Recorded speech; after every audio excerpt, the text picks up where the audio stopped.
RR itu membandingkan risiko kelompok terekspos dengan kelompok yang tidak terekspos. Kemudian OR ini membandingkan odds rasio dari kelompok terekspos dengan kelompok yang tidak terekspos. Nah, RR ini umumnya pada desain cohort, sementara OR umumnya pada case control dan cross sectional.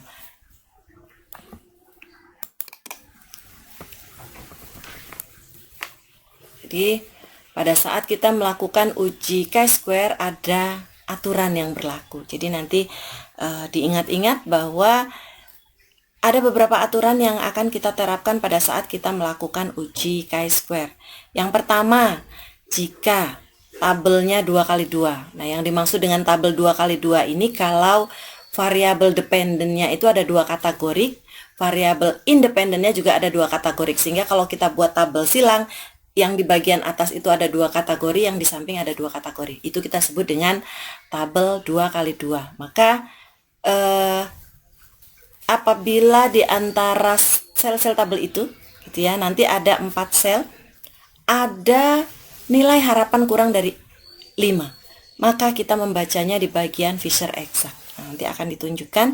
Kemudian apabila tabelnya 2x2 tetapi tidak ada nilai harapan yang kurang dari 5, maka kita bisa baca langsung di bagian continuity correction.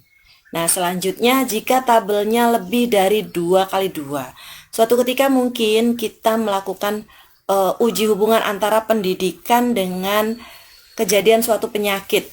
Nah, dependennya adalah kejadian suatu penyakit, kita akan kategorikan menjadi sakit dan tidak sakit, maka ada 2 kategori. Sementara bagian pendidikan yang kita tahu ada pendidikan dasar, ada pendidikan menengah, ada pendidikan tinggi. Ada 3 kategori. Nah, itu kita sebut dengan tabelnya lebih dari 2x2, karena itu tabelnya pendidikan ada 3 macam, kejadian sakit ada 2 macam, maka tabelnya 3x2 ya. Mudah-mudahan dipahami. Maka kita membacanya pada bagian person chi-square. Person chi-square. Kemudian di bagian uji chi-square juga ada uji likelihood ratio dan linear by linear association. Ini association nih maksudnya. Ini digunakan untuk keperluan spesifik, misalnya analisis stratifikasi pada bidang epidemiologi. Juga untuk mengetahui hubungan linear antara 2 variabel kategorik. Tapi yang akan kita gunakan yang sederhana saja, kita hanya akan menggunakan yang pertama, yang kedua, dan yang ketiga. Umumnya yang sering kita temui adalah 3 hal itu. Jadi ada 3 aturan itu yang nanti akan kita gunakan pada saat kita sudah mulai mempraktikkan bagaimana caranya kita melakukan uji chi-square. Ini adalah contoh penyajian dan interpretasi data. Ya, jadi dari data yang sudah kita kumpulkan, kemudian kita kategorikan, maka kita akan melakukan analisa. Nah, analisa karena kebetulan data yang kita miliki adalah data kejadian diare yang kita kelompokkan menjadi diare dan tidak diare. Kemudian penerapan STBM kita bedakan menjadi diterapkan dan tidak diterapkan, maka ini yang saya sebut dengan ini satu kelompok, ini kelompok satu lagi, ini adalah dua kategori, atau kita sebut dengan dua kategorik ya.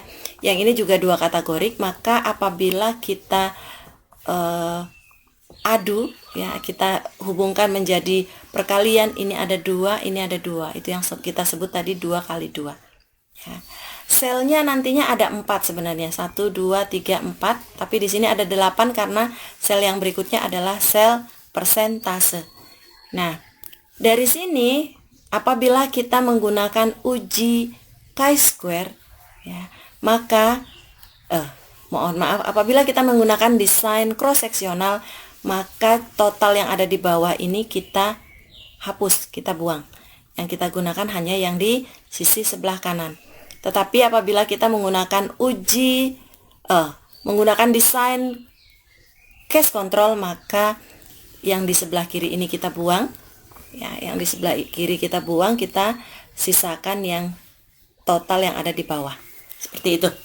Nah, dari hasil analisa kita misalnya mendapatkan hasil yang sudah kita masukkan ke dalam tabel cross seksional, tabel cross tabulasi, tabel silang seperti ini hasilnya.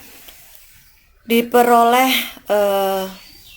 p-value-nya ada 0,000 ya. OR-nya 3,662. Confidence intervalnya ya, rentangnya itu antara 2,194 sampai 6,113. Jadi cara membacanya, pada kelompok responden yang tidak menerapkan STBM, ya, kita bacanya dari baris ini dulu, terdapat 59,6% yang menderita diare dan 40,4% tidak menderita diare. Pada kelompok responden yang menerapkan STBM, terdapat 28,8% yang mengalami atau menderita diare dan 71,2% yang tidak diare. Ya.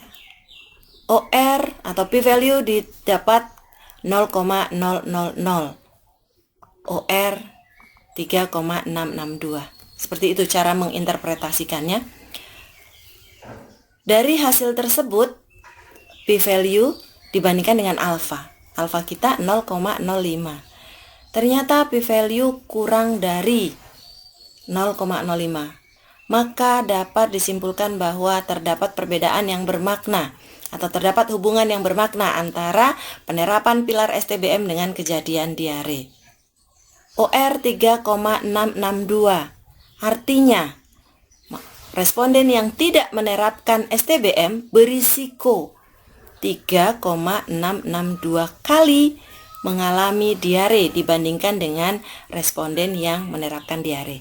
Nah, kurang lebih seperti itu cara kita menginterpretasikan data dan cara kita menuangkan dari hasil analisis ke dalam tabel, dan dari dalam tabel kita sampaikan secara narasi.